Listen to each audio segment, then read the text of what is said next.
በመሀል ሳር ቤት እንዲሁም በአዋሪ የሚገኘው ሳይታቸው ላይ አፓርትመንቶች ላይ 35% ቅናሽ አድርገዋል የሚል መረጃ ደርሶኝ ዛሬ በቴምር ፕሮፐርቲስ ነው የተገኘሁት። ያሉትን የካሬ አማራጮች እንዲሁም ዋጋውን ወደ እናንተ እያደረስ ቆይታ ማድረግ ይሆናል። እኔ ኤደን ነኝ። ቻናሉ ደግሞ አዲስ ገበያ ነው። ሰብስክራይብ ማድረግ። እንዴት ነህ? ሰላም ነው። አመሰግናለሁ። እንግዲህ መሀል ሳር ቤት አዋሪ ላይ ያሉት ሳይቶቻችሁ ላይ የ35% ቅናሽ ማድረጋችሁን ሰምቼ መረጃውም ለተመልካቾች ይጠቅማል በማለት ነው ዛሬ ወደ እናንተ ብቅ ያልኩት። እስቲ ቅድሚያ ራስን ከማስተዋወቅ ጀምርልኝ። እሺ፣ እንኳን ደህና መጣሽ። ብሩክ አያሌው ይባላለሁ። የቴምር ፕሮፐርቲ ሴልስ ማናጀር ነኝ። ያው ቴምር ፕሮፐርቲ በተወሰነ መልኩ አሁን ላይ በሚዲያውም ደረጃ ሰዎች ጋር ተደራሽነት አግኝቷል። ሰው ግን ቴምር ማን ነው የሚለው ወይም ደግሞ አያውቁም ብለን ለምናስባቸው ሰዎች ስለ ቴምር ባጭሩ ስንገልጽ ቴምር የተቋቋመው በ2008 ዓ.ም የማህበር ቤቶችን ወደ ሱዳን ክለብ አካባቢ ገነባ ነበረ። ሰው ከዛ በኋላ 2010 ላይ ወደ አፓርትመንት ግንባታ መጣ። ከ2010 ዓ.ም ጀምሮ እስካሁን ባለንበት አመት ድረስ ኦልሞስት ለ10 ዓመታት ያህል ማለት ነው 10 ቢልዲንግ እና 354 አባወሮችን ዴሊቨሪ ያደረገን አስረከበን ማለት ነው። 10 ቢልዲንጎችን ገንብተናል ማለት ነው። አጠናተራ 4 ኪሎ ደው ላፍቶ ወደ አያት ደግሞ ከ4 እና ከ5 በላይ ሆኑ ያስረከብናቸው ሳይቶች አሉ ማለት ነው። ሶ ከዛ በኋላ ደግሞ አሁን መዳራችንን ሰፋ አድርገን እናንተም እስክትመጡ ድረስ በዚህ ደረጃ እየሰራን ነው። መልካም። እንግዲህ እኔም ሰምቼ የመጣሁበት የ35% ቅናሽ ያደረጋችሁበት አዋሪ የሚገኘው ሳይታችሁ ኤግዛክት ሎኬሽኑ የት አካባቢ ነው? 35% ቅናሽ ያደረግንበት ቦታ ኤግዛክት ሎኬሽኑ አዋሪ ጥይት ቤት፣ በተለምዶ ጥይት ቤት ከቤተ መንግስት ወይም ከፓርላማ ወደ ሴቶች አደባባይ ስትወርጂ ያለው ስትሪት ላይ ማለት ነው። በፊት በተለምዶ ጥይት ቤት ይባላል። እዛው ከባታ ቤተክርስቲያን ጀርባ ማለት ነው። እዛ ጋር ነው ያለው። እዛ አካባቢ ጥሩ እንቅስቃሴዎች አሉት። አሁን ላይ በጣም እየለመም ያለበት ቦታ ነው እና ስፔሲፊክ ቦታው በተለምዶ ለሴቶች አደባባይ መስመር መያዣው ስትመጪ ወይም ደግሞ ከፓርላማ ቁልቁለት መጣች ስትወርጂ ጥይት ቤት የሚባል አለ። ከሱ አጠገብ ያለው ቦታ ላይ ነው ማለት ነው። እዛ ጋር ነው ግንባታችን ያደርጋል። ጥሩ። እንግዲህ ያው ሙሉ በሙሉ የመኖሪያ አፓርትመንቶች ናቸው አይደል? ሙሉ ለሙሉ የመኖሪያ አፓርትመንቶች ናቸው። ግን ምንድነው የአዋሪው ሳይት ለየት የሚያደርገው ነገር G+21 ህንፃ ነው። ያው ኢትዮጵያ ውስጥ የመጀመሪያው ይመስለኛል። እስከዛሬ ድረስ በህንፃዎቻችን ላይ ወይ የሄሊኮፕተር ማረፊያ ወይ የኳስ መጫወቻ ወይም ደግሞ የተለያዩ የቴራስ አገልግሎቶች ይደረጋሉ። የአዋሪው ሳይት ላይ የመውጫ ትራክ ማለት ቴራሱ ላይ ያለው ትልቅ የሆነ የኦሎምፒክን ስታንዳርድ የጠበቀ የመውጫ ትራክ አለው። ያ ትራክ ደግሞ አሚኒቲ ነው ለዛ ላይ ለሚኖሩ ሰዎች እታች ለሚኖሩ ሰዎችም ከዛ ውጭም ደግሞ እንደ ኢንቨስትመንትም ደግሞ ከውጭ እየመጡ እዛ ላይ እንደ ስፖርት አይነት ነገር መንቀሳቀስ የሚችሉበት የኦሎምፒክን ትራክ ስታንዳርድ የጠበቀ ትራክ ነው ቴራሱ ላይ የሚሰራው ማለት ነው። እና የመጀመሪያ ይመስለኛል ኢትዮጵያ ውስጥ ከዚህ በፊት ተሰርቶ አይታወቅም።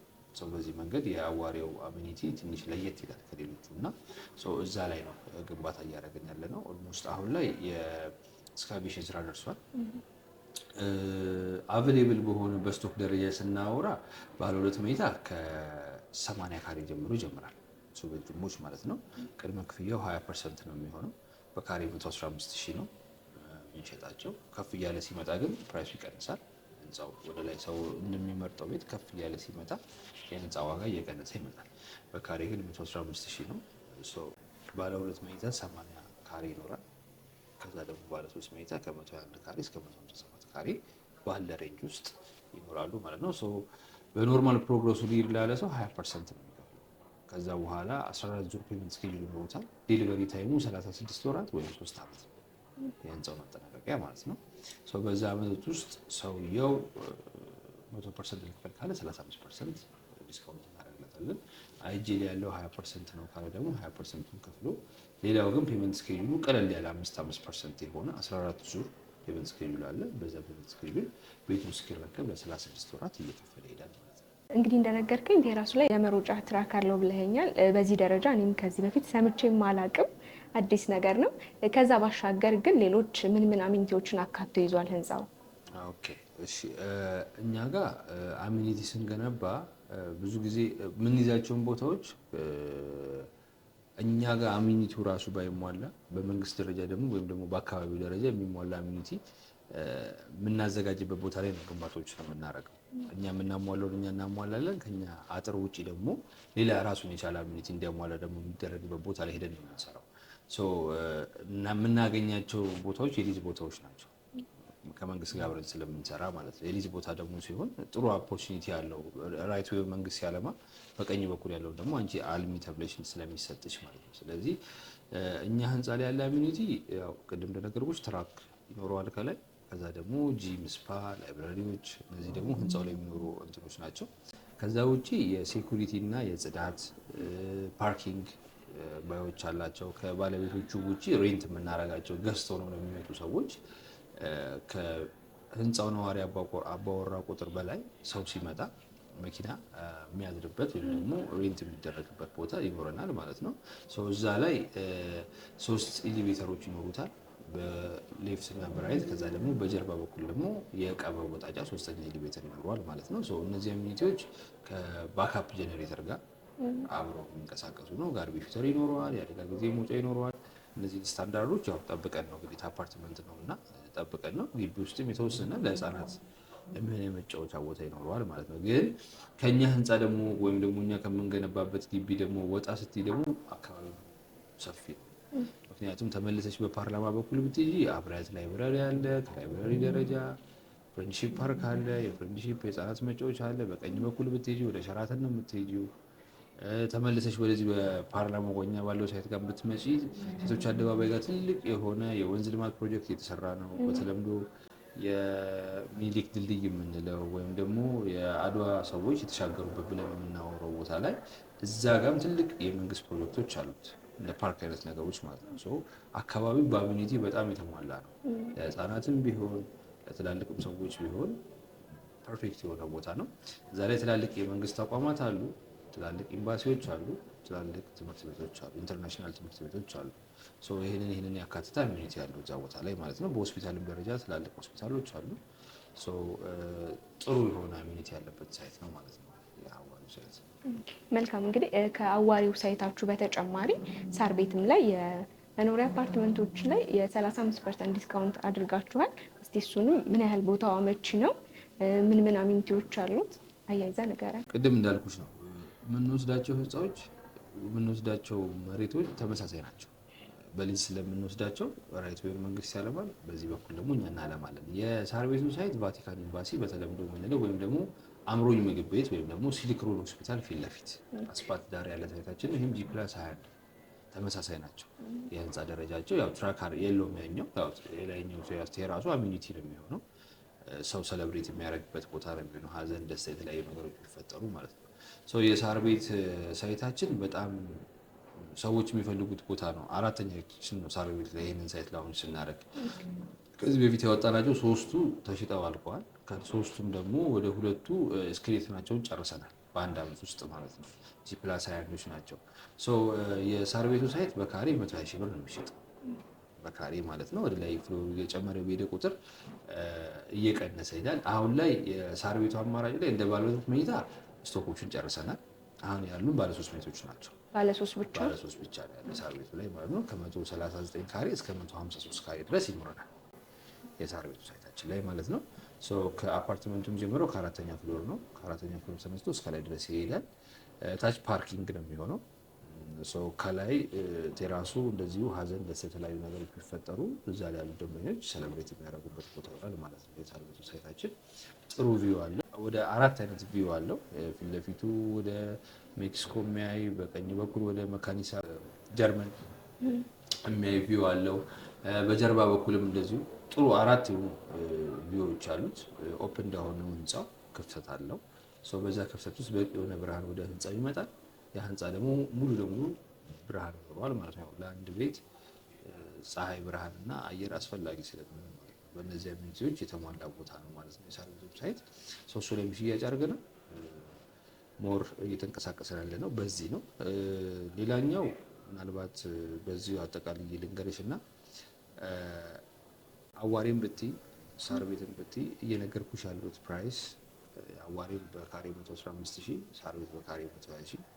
ይሄ ማለት በ36 ወር የምናስረክበው ነው ወይም ደግሞ በ3 ዓመት በእነዚህ 3 ዓመት ውስጥ ምንም አይነት የዋጋ የማቴሪያል የብር የዶላር ጭማሪ ቢኖር ፊክስድ ፕራይስ፣ ምንም አይነት ፕራይስ አፕዴት የምናደርገው ነገር አይኖርም። ዛሬ በተገበዩበት ነው እስከ መጨረሻ ቤት የሚከፍሉት። እስኪረከቡ ድረስ ያለው እስከ መጨረሻው ምንም አይነት አይነት ይሄ ራሱ ዴሊቨሪውን ይናገራል። ምክንያቱም እኛ መገንባት ነው እንጂ አለመገንባት አያዋጣም። ምክንያቱም ኢንፍሌሽን በየቀኑ እየጨመረ የሚሄድ ነገር ነው። ስለዚህ ነው አሁን 3 ዓመት ስንል በ3 ዓመት ውስጥ በ1 ዓመት ከ8 ወር ስኬሌትን እንጨርሳለን። ሁሌም ይሄ የቴምር ስታንዳርድ ነው። በ1 ዓመት ከ8 ወር ስኬሌትን መጨረስ ማለት ነው። የ3 ዓመት ፕሮጀክት ቢሆን ስኬሌትን የምንጨርሰው በ1 ዓመት ከ8 ወር፣ 3 ዓመት የመጨረሻው እንጂ 3 ዓመት ድረስ የግዴታ መድረስ አለበት አይደል። 3 ዓመት ግን እኛ እናልፍ ከ36 ወራት አናልፍ። ከዛ ውጭ ባሉት ግን የፊኒሽንግ ስራ ፍጥነቶች ካለቀልን ነው ደንበኞቻችንን አያት እንዳሉ ሳይቶቻችን ቀድሞ መግባት ይችላሉ። አማራጮች ማድረግ እንችላለን። ግን ፊክስድ ፕራይስ ነው። ምንም የዋጋ ጭማሪ የለም። በኢትዮጵያ ብር ነው የምንገበያየው። ይሄ ትንሽ ከስተመሩን የሚያጨናንቀው ነገር ነው እና እኛ ጋር ደግሞ ኢንቨስትመንት ፍሪደም አለ። ቴምር ይጨምርብኛል አይጨምርብኝም የሚል ኢንቴንሽን የለም። ደግሞ ለከስተመሩ አድቫንቴጅ ነው። ዴሊቨሪውን ይናገራል። በዚህ አማራጭ ምንም አይነት ኢንፍሌሽኖች የለባቸውም እነዚህ ህንፃዎች፣ እነዚህ ወይም የቤት አማራጮች ማለት ነው። ደንበኛው ፍሪ ሆኑ ከኛ ጋር መገበያየት ይችላል ማለት ነው ይመስለኛል። ጥሩ አማራጮች ናቸው ለደንበኞችም። ያው እንደነገርከኝ ሁለቱም ሳይታችሁ ላይ የ35% ዲስካውንት አድርጋችኋል። ያ ማለት እንግዲህ ከአንድ ቤት ምን ያህል ነው የሚሆነው ቅናሹ? አፕሮክሲሜትሊ ከአንድ ቤት እስከ 6 ሚሊዮን ብር። የትኛው ሳይታችሁ ላይ ያለው? አዋሬው ሳር ቤት የምትመጪ 6 ሚሊዮን ብር ድረስ። አሁን ለምሳሌ 17 ሚሊዮን ብር የነበረ ቤት በ35% ከሄድን ቤቱ 11 ሚሊዮን ነው የሚሆነው።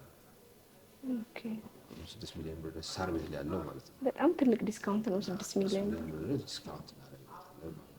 አዎ ምንድነው ሁኔታው ማርኬቲንግ ሲስተም ስለሆነ እኛም ማርኬት ነው። ደንበኛውም ሲመጣ በምን አማራጭ እንሰጠዋለን? የጊዜም የገንዘብ ዲስካውንት እንሰጠዋለን። የዛሬ 3 ዓመት ሌላ ቴክኒክ የለውም። የዛሬ 3 ዓመት 17 ሚሊዮን ብር ከምትሰጠኝ አሁን 11 ሚሊዮን ብር ስጠኝ መኒውስ ቫልዩ ነው። ምክንያቱም እኛ 11 ሚሊዮን አሁን ካገኘ ነው ኢንፍሌሽኑን ቅድም ነግሬሻለሁ ዲፌንድ እናደርጋለን ብዬሻለሁ። ሌላ ምንም ትሪክ ኖሮን አይደለም። ማቴሪያል ቀድሞ ገዝቶ ስቶር በማስገባት ነው ኢንፍሌሽኑ ዲፌንድ የምናደርገው። ስለዚህ ከዚህ በኋላ ሊኖርብን የሚችለው አዲሽናል ኮስት ደንበኛ ላይ እንዳንጨምር የሚያደርገን ላቦር ኮስት የሰራተኛ ክፍያ ነው። ያን ያህል ደግሞ ትልቅ አይሆንም። ስለዚህ ማቴሪያል ውድ ሊሆን የሚችለው ስለዚህ በምናገኛቸው ከኛም ካሽ ከደንበኛውም ቀድሞ ዲስካውንት አግኝቶ በሚሰጠን ሰው ደግሞ ማቴሪያል ገዝተን ስቶር አስገብተን ግንባታውን እናካሂዳለን ማለት ነው። እስከ 6 ሚሊዮን ብር ድረስ ዲስካውንት እናደርጋለን። ትንሹም ደግሞ እስከ 800 ሺህ 600 ሺህ ድረስ ዲስካውንት አለ። 6 ሚሊዮን ብር ትልቅ ቅናሽ ነው። በትንሽም ደረጃ ዲስካውንት አደርጋለሁ። ለምሳሌ 35% ብቻ ለከፈለን ሰው ብቻ አይደለም ዲስካውንት፣ ከ30% ጀምሮ መክፈል ለጀመረ ሰው ዲስካውንት እናደርጋለን። ኦኬ የ35% ቅናሽ ምን ያህል ለሚከፍል ነው? 30% ስልሽ እንዴት መሰለሽ አሁን 100 ለከፈለን 35 ዲስካውንት እናደርጋለን ስንል በ65% ቤቱን ይገዛዋል ማለት ነው። ግን ከዛ ውጪ እኔ 165% የመክፈል አቅም የለኝም ካለ 30% ብቻ ስለከፈለ እኛ 15%፣ 40% ከከፈለ 20% ዲስካውንት እናደርጋለን። እነዚህ ክፍያዎች ራሳቸው ከአንድ ቤት ላይ የ800 ሺህ ብር፣ የ1 ሚሊዮን፣ የ500 ሺህ ብር ዲስካውንት ይኖራል። መልካም እንግዲህ ያው እንደነገርከኝ በ36 ወር ውስጥ ተጠናቆ ደንበኞች ይረከቡታል ብለኸኛል። ከዴሊቨሪ ኢሹ ጋር በተያያዘ ቴምር ምን ያህል ሲሪየስ ነው? ከዴሊቨሪ ኢሹ ጋር ባይዘዌ እንደ ሪል ስቴት እንደ ኢትዮጵያ ሪል ስቴት አንድ ድክመት አለ። ያ ድክመት ምን መሰለሽ? ሁሉም ሰው ፕሮሞሽን የሚሰራው እንደዚህ ያስረክበናል፣ እንደዚህ ያስረክበናል፣ እንደዚህ ያስረክበናል እያለ ነው። ይሄ ግን ፕሮሞሽን መሆን የለበትም፣ ግዴታ ነው። ለአንድ ሪል ስቴት አስረክብ ያለው ብሎ ፕሮሞሽን መስራት አይችልም፣ ግዴታው ስለሆነ ማስረክብ። ስለዚህ እኛ ጋር ያለው ነገር ምንድነው? ዴሊቨሪውን በሰዓቱ እናጠናቀቃለን። ያለማስረከብ ታሪክ የለንም፣ ግን ፕራውድ የምናደርገው ነገር አይደለም። ምክንያቱም ከደንበኛው ጋር አግሪመንት ገብተን በዚህ ወር እናስረክባለን ብለናል፣ በዛ ወር አስረክበናል።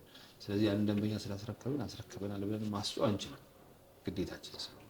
ግን በዛ መሀል ምንድነው እንደው ዴሊቨሪው ባይሳካ ያ ነገር ባይፈጠር ምን ታደርጋላችሁ የሚል ጥያቄ የሚመጣ ያለማስረከብ ታሪክ የለንም፣ ግን እኛ ራሱ ፔናልቲ አለብን። ይሄ ማለት ምንድነው? 36ኛው ወር አልፋ 37ኛው ወር መጣ ማለት እኛ ለደንበኛው የምንከፍለው ፔናልቲ አለ። ደንበኛው እናንተ መጠየቅ ይችላል ማለት ነው። በቀን የሚታሰብ 0.01% ከሆልሴሉ ላይ የ17 ሚሊዮን ብር ቤት ከሆነ 17 ሚሊዮን 0.01% በቀን የሚታሰብ ቤቱን እስክናስረክበው ድረስ ፔመንት ክፍያ ይኖርብናል። እዛ ታሪክ ውስጥ ገብተን አናውቅም። አግሪመንት ማለት ኢፍ ነው ቢፈጠር ነው። ግን በዴሊቨሪ ጉዳይ ብለሽ ለጠየቅሽኝ ነገር ግን ዴሊቨሪ ያለማስረከብ ታሪክ ውስጥ ገብተን አናውቅም። ምክንያቱም ቅድም እንደነገርኩሽ እስኬሌተኑ የሚያልቀው በአንድ ዓመት ከ8 ወር ወይም በ18 ወራት ነው። በዛ ፕሮግረሱ ስለሚያልቅ ያን ያህል የፕሮግረስ ችግር የለብን። ሌሊትም ስለሚገነባ ምሽትም ጨምሮ ነው ስራ የሚሰራው ማለት ነው። ቀን ብቻ አይደለም። በዛ ዴሊቨሪ በጣም ይፋጠናል እና ዴሊቨሪ ግዴታችን ነው። ማስረከብ ግዴታ ስለሆነ ብዙም እንደዚህ ያስረክበናል ብለን ፕራውድ የምናደርገው ነገር አይደለም። መልካም። እሺ፣ ሁለቱም ሳይታችሁ ላይ እስቲ የኢንቨስትመንት ቫልዩ ሰዎች ነገ ላይ ገዝተው መሸጥ ቢፈልጉ ማከራየት ቢፈልጉ ምን ያህል አዋጭ ነው? ሪሴል ቫልዩ የትም ቦታ ቢሆን ፕሮፐርቲ ነው። ሰው በፊት ፕሮፐርቲ የሚመስለው ወይም ደግሞ ንብረት የሚመስለው መኪና እና ከዛ ቤት ይቀጥላል። መኪና ፉል ዳሜጅ ሲሆን ዳሜጅ ይሆናል። ቤት ግን እንደው ቢልዲንጉ ራሱ ቢፈርስ የቦታው ፕሌቱ ግን ያንቺ ነው፣ መሬቱ እንኳን ቢሆን ማለት ነው። በኢንቨስትመንት ደረጃ አንድን ቦታ ጥሩ የሚያደርጉት አንደኛ ሎኬሽኑ ነው፣ ሁለተኛ ያ ህንፃ የተሰራበት ማቴሪያል ኤክስፔንሲቭ የሚያደርገው ቦታ። አሁን እየጠራናቸው ያሉት ቦታዎች በጣም ሎኬሽን ዋይር ናቸው። በጣም ብዙ ሰዎች አክሰስ የሚያደርጉባቸው ቦታዎች ናቸው። ሳር ቤት ብትይ የዲፕሎማት ቦታ ነው። ብዙ ኤምባሲዎች፣ ብዙ ትምህርት ቤቶች፣ ብዙ ተቋማት ያሉበት ቦታ ነው ሳር ቤት። አዋሬ ጋር ብትመጪ ደስ ይላል። ምንም የሚለያይ ነገር የለም። እነዚህ ቦታዎች በኢንቨስትመንት ደረጃ ሪሴል ቫልዩአቸው በጣም ሀይ ነው። ምን ነገርም አይጠበቅበትም። በጣም ሀይ ነው። ያኛው 4 ኪሎ ጋር ነው ያለው፣ ይሄኛው ደግሞ ሳር ቤት ጋር ነው ያለው። በየቀኑ ፕራይሳቸው ወራን ወደ ላይ እየጨመረ የሚሄድ ነው። አሁን የነገርኩሽ የካሬ አማራጭ ወይም ደግሞ የካሬ ቅድመ ክፍያ አዋሬ በካሬ 115,000 ሳር ቤት በካሬ 120,000 ብዬ ስነግርሽ የዛሬ 3 ወርና 4 ወር ብትመጪ በዚህ ፕራይስ አናገኝም። አፕዴት ይደረጋል፣ እኛም እንጨምራለን፣ እዛ ላይ የሚገዙ ሰዎች ይጨምራሉ። ትንሽ ደግሞ የህንፃው ግንባታ ከፍ እያለ ሲመጣ ደግሞ ደብል ነው። ምክንያቱም እየተገነባ ያለ ህንፃ ነው፣ ከፍታ አለው። ከፍታው ደግሞ ሲመጣ በጣም ፕራይሱ በጣም ሀይ ነው። ሪሴል የሚያስቡ ሰዎች መጠቀም ይችላሉ። እንዲሁ ደግሞ እንደ ኢንቨስትመንት ሬንታል ቤቱን ለማከራየት የሚፈልጉ ሰዎች መጠቀም ይችላሉ። መኖር እፈልጋለሁ የሚሉ ሰዎች መጠቀም ይችላሉ። ሶስቱም ሰዎች ያንን ቤት መግዛትና መውሰድ ይችላሉ። ጥሩ። እንግዲህ ከሳር ቤትና ከአዋሬው ሳይታችሁ ውጭ ሌሎች የሳይት አማራጮች አሏችሁ? ከ10 በላይ አማራጮች አሉ። ጋርመንት አፓርትመንት አለን እዛው አፍሪካን ሲዲሲ ንፋስ ስልክ ላፍቶ ክፍለ ከተማ። ከአፓርትመንቱ በታች ሱቆች አሉ፣ የተወሰኑ ሱቆች፣ የቀሩ ሱቆች አሉ። ትልቅ ሱቅ ደግሞ አሁን እየገነባን ያለ ነው ወደ ገላን አካባቢ። እዛ ጋርም ትልቅ ቦታ አለ። ያው ገላን መውጫ ነች፣ ጥሩ ቦታ ነው። ስፔሻሊ ይሄ ስፔር ፓርት የመኪና መለዋወጫ የሚያስቡ የተሳቢ ትራከሮችን ስፔር ፓርት የሚያስቡ ሰዎች በጣም ቆንጆ የሆነ ሱቅ እዛ ጋር ክሬት ማድረግ ይችላሉ። በአፓርትመንት ደረጃ ሊሴ ገብረ ማርያም ትምህርት ቤት ጀርባም አለ። ቴምር ሞር የሚታወቀው በዛ ነው። እዛ ጋር አሉን አፓርትመንቶች። ተክለ ሃይማኖት ሆስፒታል ፊት ለፊት ወይም ሶማሌ ተራ የምንለው እዛ ጋር ሳይት አለን። ወደ አያትም ሳይት አለን ማለት ነው። ኦልሞስት ከ10 በላይ ሳይቶች አሉ። እነሱም ቅድመ ክፍያቸው በ10% የሚጀምር ሲሆን ግን ግንባታቸው 80% የሚደርስ አለ፣ 40% የሚደርስ አለ። በፕሮግረስ እየሄዱ ያሉ ሳይቶች አሉ። መልካም። እሺ፣ እነዚህን አፓርትመንቶችም እንዲሁም የንግድ ሱቆችን ከሀገር ውጭ ላሉ ተመልካቾች እንዴት ነው ከእናንተ መገበያየት የሚችሉት? ቀላል ነው። ያን ያህል ከባድ ነገር የለውም። እነዛ ደንበኞች እኛን ታች በሚቀመጠው ስልክ ኮንታክት ካረጉም በኋላ የዲጂታል አማራጮች አሉ። ደንበኛው ከወሰነ በኋላ እነሱም እዛ ሆነው ዳይሬክት መላክ የሚችሉ ከሆነ ገንዘቡን በባንክ ቤት ያንን ለእኛ መላክ ይችላሉ። ያንን ካረጉ በኋላ ስቴትመንት ልከውልን ያንን አድርገን አታች አድርገን መላክ እንችላለን በዲጂታል ማለት ነው። ምናልባትም ደግሞ እዚህ ወኪል ካላቸው ደግሞ እኔ የሚል ሰው ደግሞ ካለ በዛም ፕሮሰስ አድርጎ መጨረስ ይችላል። አማራጮቹ ኢዚ ናቸው። ስፔሻሊ ውጭ ያለ ሰው አብዛኛው ደንበኞቻችን ውጭ የሚኖሩ ሰዎች ናቸው። ያ ስለሆነ ብዙ አማራጭ ይኖራል። ቀላል ነው ዲኤችኤልም ስላለ ማለት ነው። ሰው ባሉበት ውሉን ማግኘት ይችላሉ ማለት ነው። ጥሩ እንግዲህ እኔ መታች ባለው ስልክ እንዲደውሉ ሳይቱንም እንዲያዩት ከወደዱም እንዲገዙ መልእክቴ ነው። ስለነበረን ቆይታ ከልብ አመሰግናለሁ።